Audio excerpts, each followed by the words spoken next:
Hello and welcome back. We have looked at the key tracking oscillator general page in the center window, which is right here.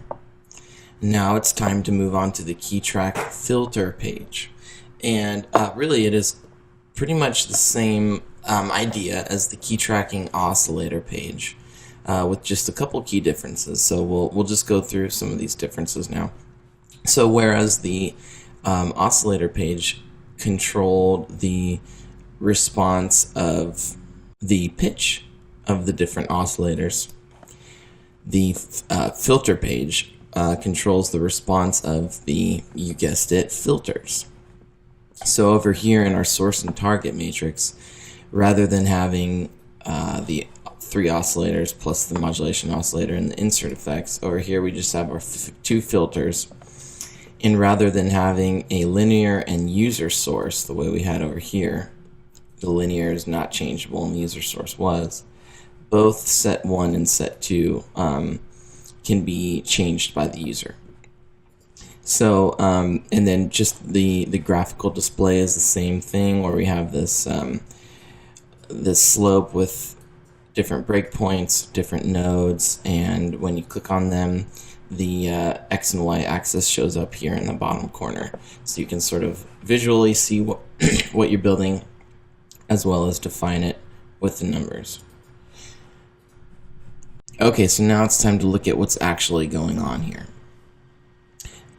In the filter section, let's take a look and let's set up, for example, a scream filter. Now, with the default setting here on the key tracking page, if I play a low note, you can hear it's very, very dull. I have the cutoff pretty low. If I turn it up a little bit, you can still hear it. It's very, very dull. If I play a higher note, you can hear the brightness coming out. So that's the way that this slope will render the cutoff response of this filter, is that lower notes will have a duller sound, and then as you move up the scale with your MIDI information, or just playing notes, the sound will become brighter and more open. So you can change that. For example, let's turn this cutoff up a little bit so we can hear the change a little bit more. Okay, so that's where you can sort of hear the difference in dullness there.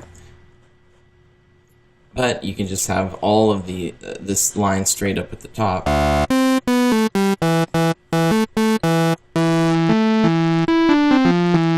So that way, no matter what pitch you're playing, you're still getting that same cutoff frequency.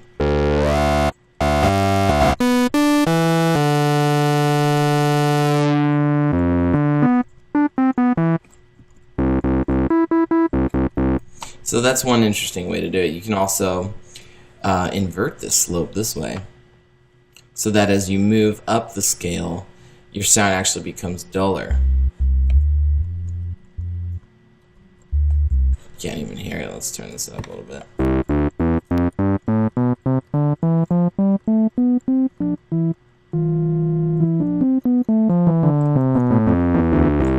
So you can hear how that works. So I'm just double clicking this line on the right hand side in order to reset this to my diagonal slope. But another difference from the oscillator page, the key track oscillator page, is that we actually have two slopes here. So you have this darker line hiding down here at the bottom, and this darker line corresponds with the second parameter in the filter. And by second parameter, I mean this knob over here. So since we're only using filter 1, I'm talking about this knob over here, the resonance knob, because with all of not all of the filters utilize that center knob. So that's sort of the extra knob, but this would be the resonance knob over here is what is represented by this darker line here. So you can tweak that, and you can have the resonance respond to the pitch of the keyboard. The default is just hanging out down here at a lower level.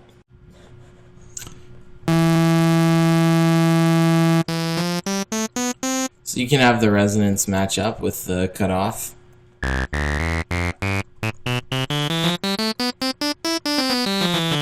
You can have you can hear how the resonance is moving there. Or you can do the opposite. This is kind of cool.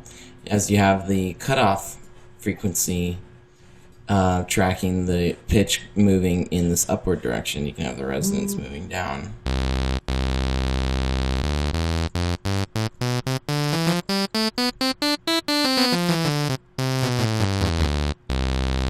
So there's lots of different options here, and you can even individually change these breakpoints to taste if you're going to be playing in a particular region for your lead line or whatever.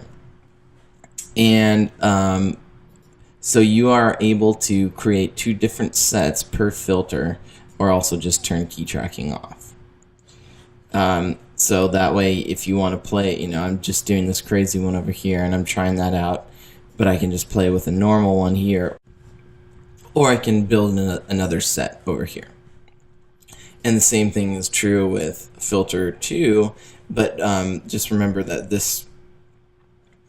you don't get 4 sets, in other words, is what I'm trying to say. You get 2, and you can assign them to filter 1 or filter 2. So this one, set 1 is just what I built before, and it's the same with filter 1.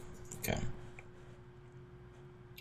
So that's the key tracking filter page. It's a good way to tweak your sounds to make sure that your filter isn't hiding the character of the sound that you want to create when you're playing low or too high, or things like that. Okay, so keep that in mind.